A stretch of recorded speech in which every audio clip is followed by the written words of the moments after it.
por lo global, seguimos como en esa tendencia a nivel de Sudamérica de ser la única región del mundo que presenta un descenso muy importante de los casos COVID, a diferencia de los otros continentes, ¿verdad? Inclusive en América, en la parte norte de América, también presenta un ascenso muy importante.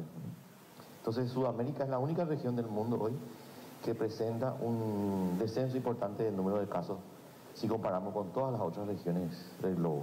Siguiente. Con lo que respecta a nuestro país, ¿verdad? Este espectacular descenso, alguna pequeña espiga por ahí, pero el descenso es muy importante. Igualmente, si hacemos una línea, estamos así como estábamos en el mes de febrero, más o menos, un número de casos que en aquel momento nos parecía muchísimo, ¿verdad? Tener alrededor de 700, 800 casos por día, ¿verdad? Rodeando los 5.000 a la semana, que era nuestro promedio durante casi 5 meses, ¿verdad? Nos parecía mucho. Bueno, hoy, por la pendiente que tiene esto, ese número nos parece poco, ¿verdad? Impresionante la perspectiva que uno tiene con respecto a un mismo número, pero en otra situación, ¿sí? Genera un ambiente de optimismo, ¿verdad? Pero siempre tener ese sentido crítico, ¿verdad? De ver esos números. Ayer otra vez más de 50 fallecidos, tenemos más de 300 personas todavía en camas de terapia intensiva, ¿verdad? Y números que se asemejan a esa primera ola que tuvimos el año pasado. Todavía no estamos como antes de la primera ola. Eso es importante aclarar, ¿verdad? Siguiente. Y si nos vamos por las regiones también, podemos observar específicamente en el que fue el epicentro de la pandemia en nuestro país, ¿verdad? Central, de tener casi 7.000 casos, hoy está con 1.400 por semana, fíjense, de ir bajando 10, 15, 16, 17%, semana pasada ya prácticamente se redujo a casi la mitad, 48% menos que la semana anterior. Muy importante el descenso. En Asunción es un poco más gradual, pero también un descenso bien marcado. Es gradual, pero bien marcado. Siguiente. Lo vemos en las diversas regiones del país. Alto Paraná, Cordillera, Caguazú, Guairá, Cazapá, quedó a más de 2 meses más o menos ya ese pico tan doloroso para muchísimas familias paraguayas. Siguiente. Itapúa también, Paraguarí, Misiones, Ñembucú, como ya dije en la conferencia pasada, esta región, probablemente la región más azotada por la pandemia en esta segunda ola, hoy está poco a poco saliendo de ella. Siguiente. En San Pedro, que veíamos algún que otro aumento también, un descenso importante, todo el eje norte del país, en Amambay, prácticamente estable, pero a la baja. Siguiente. Y también la otra región con descensos considerables, en Boquerón, bastante estable, pero pasó de lo que fue esa tormenta de casos tan importante, tanto en Alto Paraguay como en Presidente Aya. Siguiente. Haciendo un poco un resumen del territorio nacional en sus diferentes distritos, podemos ver, dejó de ser nuestro mapa del país así tan rojo, ¿verdad? De tener casi a la mitad del país en rojo en más de 100 distritos, luego fuimos bajando 90, 70. Hoy tenemos solamente 17 distritos a nivel nacional que están con altísima circulación comunitaria. ¿Sí? Entre ellos, el que llama la atención obviamente es Asunción. Asunción sigue siendo el territorio del país con altísima o muy alta, mejor dicho, circulación comunitaria todavía. Hay que seguir cuidándose, por más de que el descenso sea importante. Pero en la mitad del país, prácticamente el 44%, se encuentra en nivel 3, que significa alta circulación comunitaria. Todavía yo no puedo decir tenemos baja circulación comunitaria moderada, ¿verdad? No hay color todavía verde en este mapa, no hay colores amarillos. Sí, lo que vemos es naranja principalmente la mitad y rojo ese 7%. Entonces, ese naranja es que ahora tenemos que bajar. Esa circulación naranja es circulación alta, circulación comunitaria alta. Rojo es circulación comunitaria muy alta. Estamos saliendo de eso muy alta, pero seguimos en alta, gente. Así que a seguir con las medidas, porque la situación todavía sigue siendo Hace 6 meses iba a decir crítica, porque estos números iban a ser muy altos. Pero hoy sabemos lo que es lo crítico. Hoy ya tenemos en la memoria reciente los números de lo que es crítico. Pero sí, me animo a decir que los números todavía son importantes. Siguiente. Quiero agregar un tema también. Estamos pasando a este segundo semestre del año y quiero insistir en el tema de la mortalidad materna. ¿Sí? Fíjense, tuvimos 81, hasta esta semana, 81 muertes maternas por COVID. Eso es muchísimo. Cuando en el histórico, por lo menos en los últimos 2 o 3 años, entre 70 y 80 era la totalidad de las muertes maternas que tenemos en año por todas las causas. Hoy solamente tenemos por COVID, a mitad de año, 81 muertes maternas y en total, más las otras causas, 118 muertes maternas. Ese número 118 nos lleva, entendiendo el indicador de muerte materna como un indicador tan duro y tan importante en la salud pública, ese indicador hoy se asemeja a valores de hace 20, 30 años que tenía nuestro país.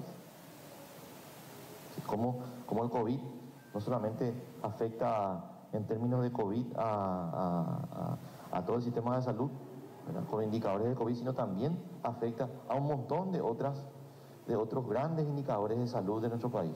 No me voy a meter en cada una de las otras enfermedades, pero este es el indicador más grande, más importante que tiene el Ministerio de Salud probablemente, ¿verdad?, después de lo que es la mortalidad infantil. Y fíjense cómo impactó indirectamente, directa e indirectamente, el COVID. Revisando un poquitito más, este gráfico lo que muestra son diferentes edades de nuestras embarazadas, ¿sí?, que fallecieron. Fíjense que prácticamente en las edades jóvenes, si comparamos cada columna, es un año anterior, 2010, cómo fue en el 2019, cómo fue en el 2020 y cómo fue en el 2021. Prácticamente hasta los 29 años. No hay mucha diferencia. Donde se destaca ese exceso de muerte por muerte materna ocurre a partir de los 30 años. De ser normalmente entre 9 y 10, pasa a tener 37 muertes maternas en más de 30 años. Entre 30 y 34, entre 35 y 39 es alto también, y también acá es espectacular la diferencia.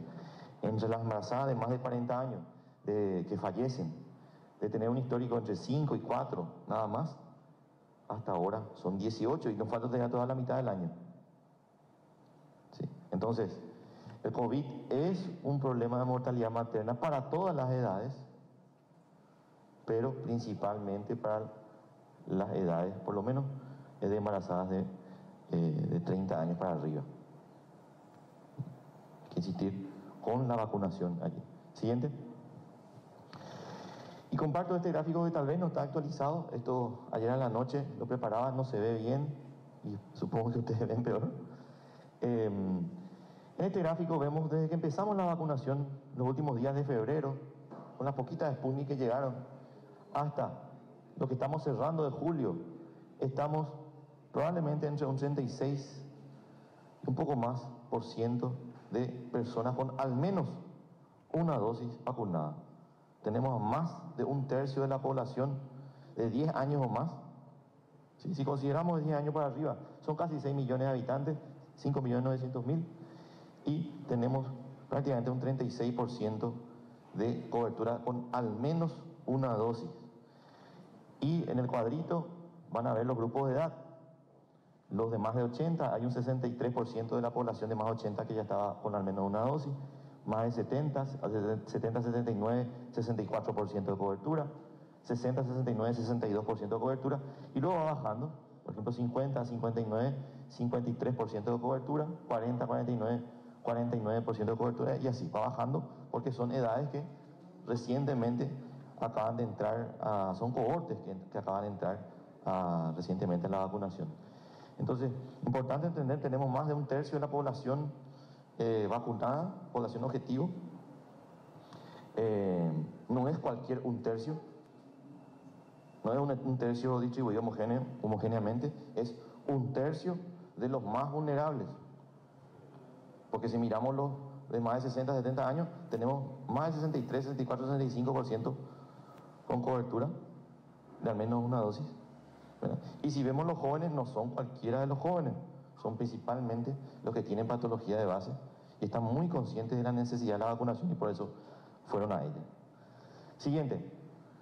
El siguiente gráfico quiero mostrarles uno de los últimos análisis que venimos haciendo, el impacto de la vacunación, con al menos una dosis. Y elegimos el primer análisis que estamos haciendo, más de 60 años a partir de abril hasta la fecha. ¿Sí? Y quiero mostrarles un poco, quiero que me acompañen con este ejercicio. Nosotros vimos de abril a julio. ¿Por qué abril? Porque en abril empezamos a vacunar, por lo menos a partir de 60 años para arriba, veníamos bajando, ¿verdad?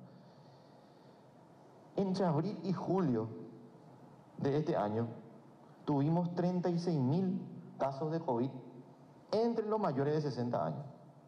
¿Sí? 36.000 casos de COVID entre los mayores de 60 años.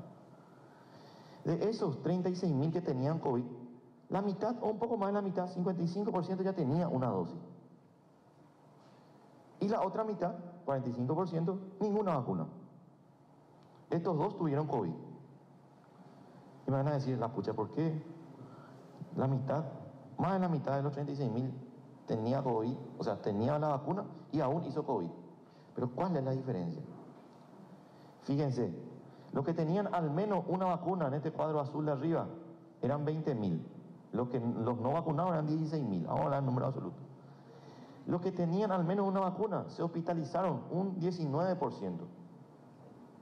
Los que no tenían ninguna vacuna se hospitalizaron el 39%, casi el 40%.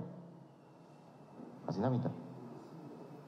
Los que tenían una dosis por lo menos de 60 o más, estamos hablando, que son recordemos que los de 60 años o más representa el 70% de nuestra mortalidad. 70% de los que mueren tienen esa edad.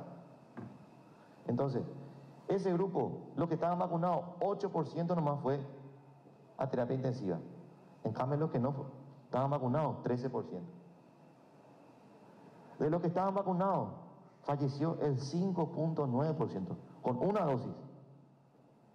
Van a decir, pucha, mira, estaba vacunado y lo mismo muere. Pero fíjense los que no estaban vacunados, falleció el 32% de los mayores de 60 años. Una dosis nomás estamos hablando. En mayores de 60 años, que es el 70% de la mortalidad. Entonces, en términos de resumen de esta medida de impacto de la vacunación, podemos ver que al menos una dosis de cualquier tipo de vacuna, acá no estamos analizando si cómo es Sinopharm, si cómo es Sputnik, si cómo es Covaxin, si cómo es Pfizer, al menos una dosis de cualquiera de las vacunas reduce en nuestra población un 50% la hospitalización en mayores de 60 años, un 36% menos de terapia intensiva y un 82% las posibilidades de morir. El dato más importante, una dosis en mayores de 60 años.